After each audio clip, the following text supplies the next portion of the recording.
Hi, my name is Kavita J. Patel, and welcome to KavitaTV, where I help extraordinary women find and keep extraordinary love, or what I like to call soul level love. And I have a special guest here today, Dawne, who has a question for us, which we're going to get into in just a moment. But before we get into that, I want you to know that we're having a conversation that's unscripted. Some of this I didn't know that I was going to say, and Dawne didn't know either. And so I want you to really listen in and see what nugget you can get for your love life out of this conversation. And often we can have a dialogue of, she's different than I am, or I have a different story, or I don't look like her. There's lots of things that we can tell ourselves, but let that all kind of fall to the wayside and let yourself just tap into what feels like it resonates with me and take that little nugget for your love life. So with that, Dawne, tell me what's your question? So I've noticed that in my daily life, when I meet men or see men that are attractive, that my first response is, oh, I'm not pretty enough, or he's out of my league, and that immediately triggers this response that is like, I don't need him anyway, and I'm just wondering how I can change that, or where that's coming from.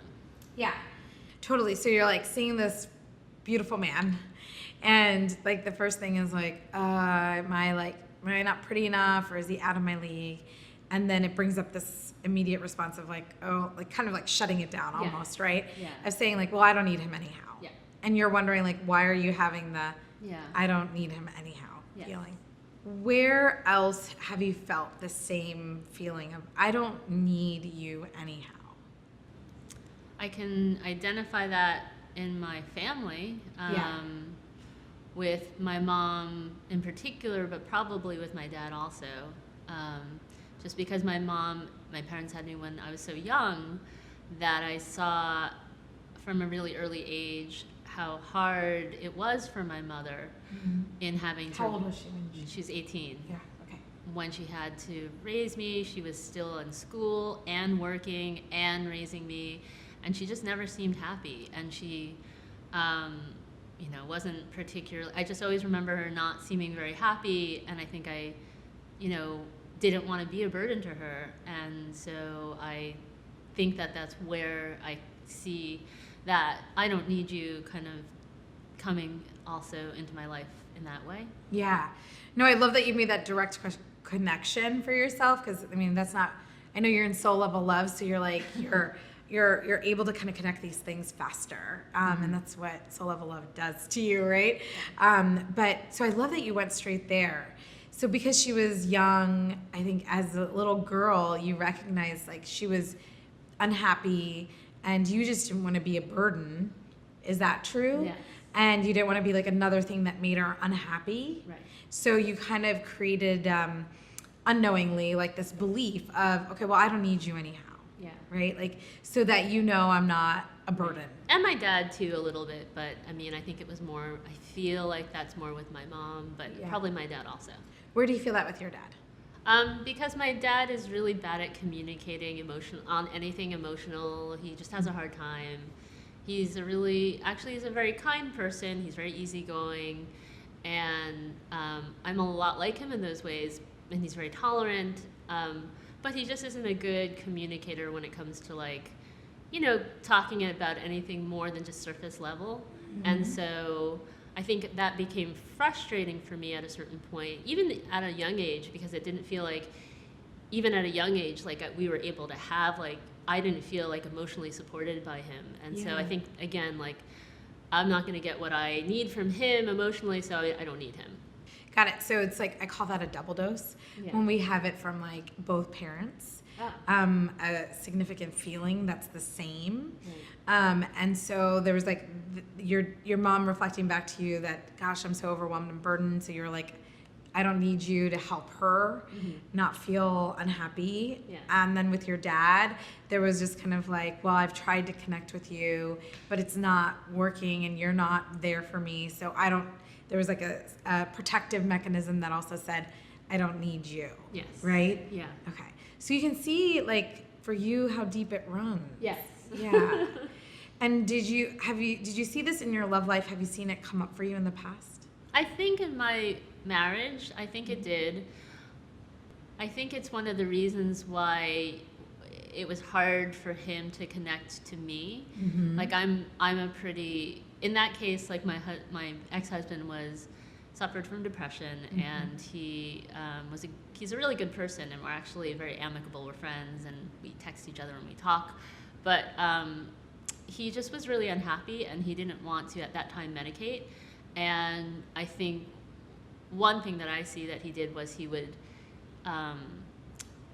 find unhappiness in things outside of the thing that was really making him unhappy. And like one of those things was our relationship, or me, you know, quite honestly. And I think maybe one of the reasons he felt that way was because he felt like I didn't need him. Because I'm so easygoing, and I didn't make really that many demands, and I didn't really, like, it's almost like he was the way I was with my dad when I was younger. Like, it's like maybe he wanted more something from me, and I didn't know what it was, and like I just, you know, wanted, you know, kind of comfort and peace in the home, and and I couldn't relate to the things he felt, and I didn't know how to, you know. So maybe that might have been, and then also my first serious long-term relationship, which actually lasted longer than my marriage. But I definitely, the reason that relationship ended was because I felt like eventually I was doing everything in our relationship. I was making all the decisions, from like the little ones to the big ones. And he was a really sweet, wonderful man, and I felt like I grew up so much with him because we were dating from the age of like 19 to 29, when I was 19 to 29. So I felt like I went through, you know, I just grew up with him kind of, but eventually. But that feeling of like, I don't need you came through in that relationship because you were doing everything and not really requiring much of him, although you wanted his support and some effort. And I didn't really know how to ask for that, and I didn't even know that's how I felt necessarily. I just felt like there was an imbalance in our relationship, and that's all I was just like, oh, I guess it's over because I don't know what else to do. Okay. So I just wanted you to start to see where this is all showing up in different areas of your life, because it's a pattern, right? And so what do you do about it, right? Is that the next question?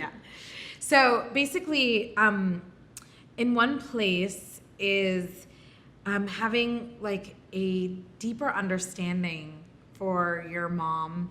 And it wasn't that at that time she couldn't handle you or your emotions or what you were bringing to the table. It was that she was just overwhelmed with everything, right? And so the way you translated that as a little girl was, she can't handle me, you know? And I want you to start to let yourself see that it wasn't you, it was just life for her. And so through some of her conversations, the conversations you've had with her, can you see that? I can. And she's even said things like, you know, if I had to do it all over again, I wouldn't change a thing, because she's like, some parts of me wish I had waited till I was older to have a child. But she says, I wouldn't want to risk not having had you. So I wouldn't change a thing, actually, because I wouldn't want to take that risk. So I can feel that you didn't take in, like, literally a lot of love there, that she said, I would have never wanted to risk. I know, I know. And I don't know what to do about that for me. Like, I don't know how to get through my own. No, well, just for in that moment when she said that, what did you think or feel? Not a lot. Yeah. I think it's just going to maybe take time for me. No, why didn't you feel anything? What did you say to yourself? Maybe that I don't believe her, or... Yeah, why don't you believe her? I don't know why I don't believe her. I don't, actually. I want to believe her. No, you know why. Just indulge that you didn't believe her. It's okay that you didn't believe her. It's really okay. Okay. Because all of us do this all the time, just so you know. So just let it be okay that you didn't believe her. So why didn't you believe her? Because I couldn't feel anything?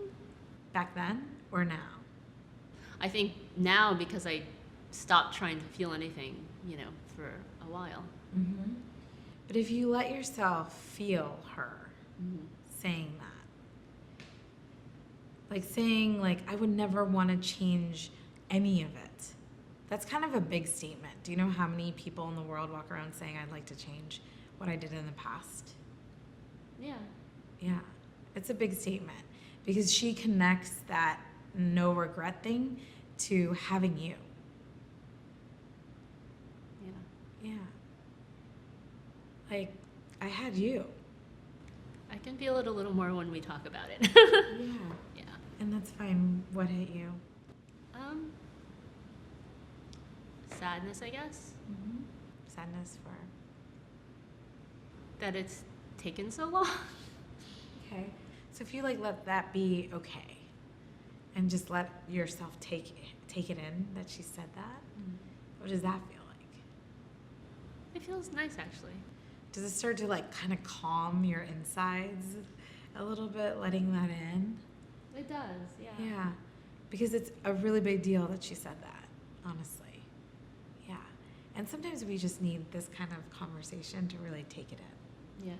You know, but she loves you so much that she has zero regret about any of the unhappiness she felt at that time, because you came into the world at that time. Yeah. Yeah. Thank you. Yeah, you're welcome. So just letting yourself maybe even go back to her and say, you know, Mom, you said this thing and I didn't really let it in at the time, but I want you to know that it really meant a lot to me, that you can say that you have no regrets because I was brought into the world, you know? Just like thank her for it. Yeah. It'll feel good for you to take in other levels of her love. I wanted to do that. I just wanted to think about it first. And Well, first you have to feel it, right? Yeah. You couldn't feel it before. Yeah. And that's okay. But now you can feel it. So just, and it's not about, don't use that as a burden or like you're supposed to tell her that you're, No, like, you know, I really don't, because I can feel a little bit of that coming in. You don't have to. Right. But my point is like, I can feel it inside of you that you want to. I do, Yeah. So just access the wanting, not the I should thing. Because I know that, especially as Asians, we like feel really indebted to our parents, right? And sometimes that becomes an obligation to be indebted instead of it being from love. Right. You know? Yeah. So just access, I can feel your love towards her. So just access that and be like, it really meant a lot to hear that. I would love to hear more things like that. Yeah. Yeah?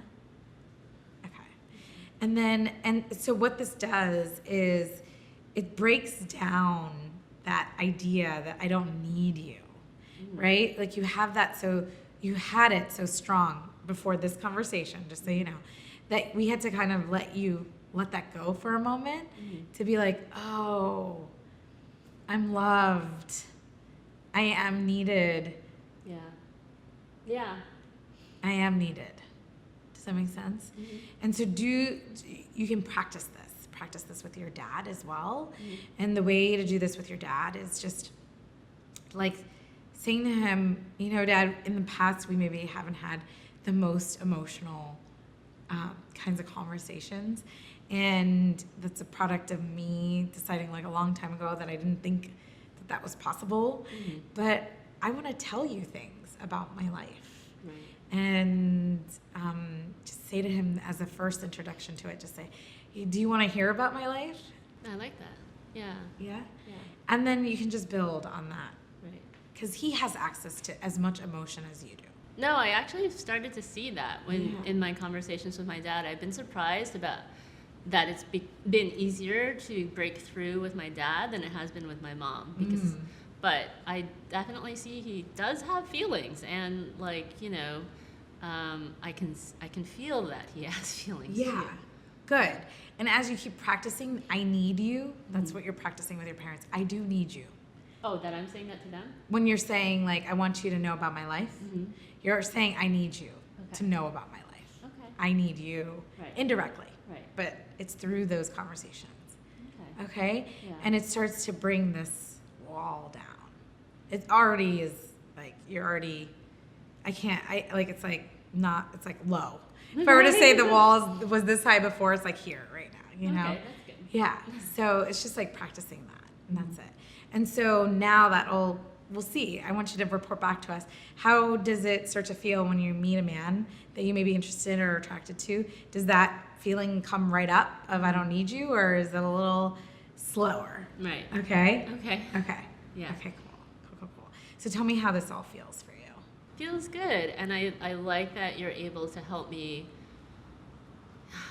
Yeah, because I didn't know where to go from like, I don't need you. So it feels really good. Good. Awesome. All right. So for all of you watching this and in our conversation, please tell me how this conversation affected you, what feelings came up, what did you resonate with? Tell me in the comments below. We both want to hear them and hear what revelations you got from this conversation. And if you loved this video, please share your love by clicking on the thumbs up below this video. And if you haven't already subscribed to Kavita TV, make sure you do, because I'm answering your biggest questions around how to create extraordinary love in your life. So until the next episode, what I want you to remember is feel, breathe, and let love in.